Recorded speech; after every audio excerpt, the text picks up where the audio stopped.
অ্যানাস কিচেনে আপনাদের সবাইকে স্বাগত। আশা করি সবাই ভালো আছেন। আজকে আমি বানাবো ঘরোয়া মশলা দিয়ে চিকেন রোস্ট। চলুন দেখে নেওয়া যাক কি কি উপকরণ লাগবে।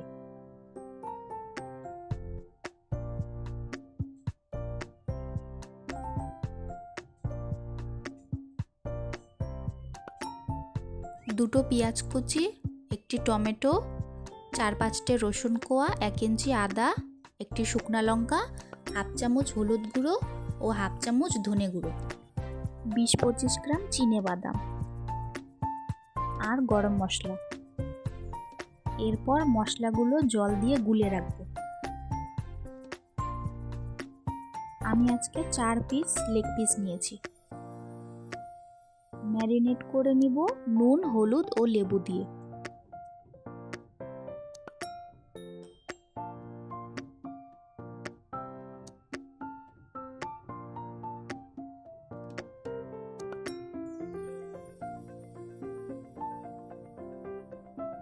আধ ঘন্টার জন্য ঢাকা দিয়ে রেখে দেব।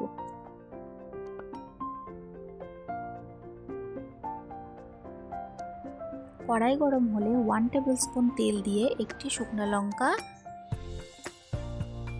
2-3টে এলাচ, 4-5টে লং ও 1 ইঞ্চি দারচিনি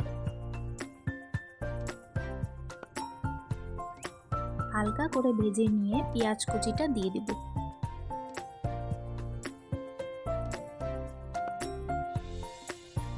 অল্প পেঁয়াজ কুচি এর মধ্যে থেকে রেখে দিব বেরেস্তার জন্য।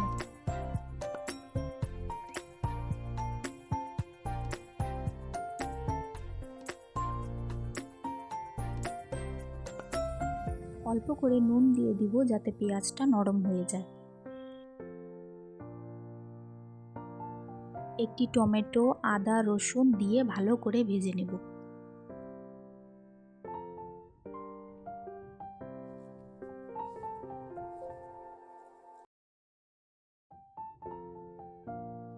ভাজা হয়ে গেলে চিনেবাদামটা দিয়ে দেব। বাদাম দিয়ে বেশিক্ষণ ভাজবো না, গ্যাস অফ করে ঠান্ডা করে নেব। এরপর মিক্সি জারের মধ্যে নিয়ে একটি পেস্ট বানিয়ে নেব।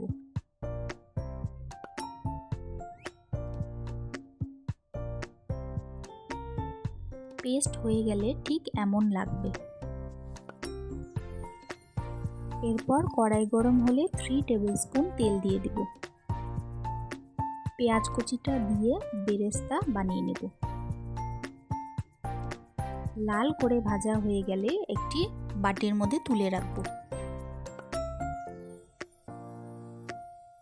ওই তেলের মধ্যে 1/4 টিস্পুন জিরে দিয়ে মাংসটা দিয়ে দেব। আজকের রেসিপিটা যদি আপনাদের ভালো লাগে আমার চ্যানেলটিকে লাইক, শেয়ার, সাবস্ক্রাইব করে আমার পাশে থাকবেন।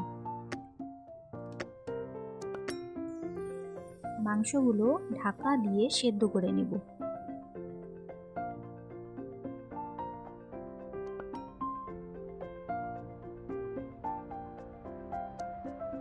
এরপর মিক্সিতে করা পেস্টটা মাংসর মধ্যে দিয়ে ভালো করে আবার কষাতে থাকবো।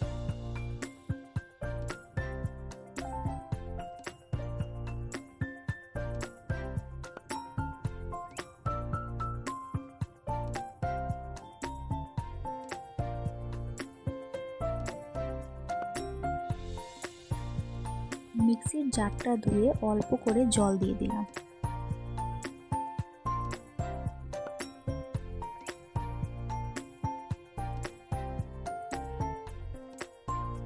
আবার ঢাকা দিয়ে ভালো করে মাংসটা সিদ্ধ করে নিব। এখন মশলাটা দিয়ে দিব।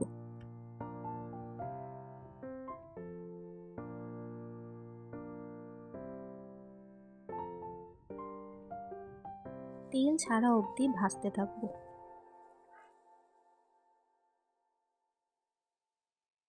5 মিনিট পর দেখুন কত সুন্দর তেল ছেড়ে দিয়েছে।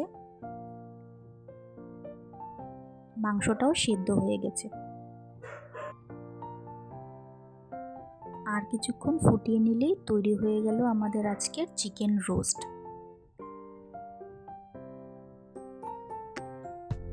ওপর থেকে বেরেস্তাটা ছড়িয়ে দেব।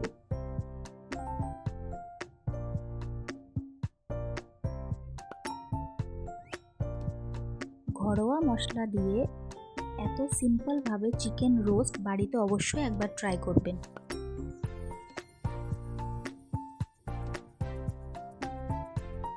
আজকের ভিডিও দেখার জন্য আপনাদের সবাইকে অনেক ধন্যবাদ।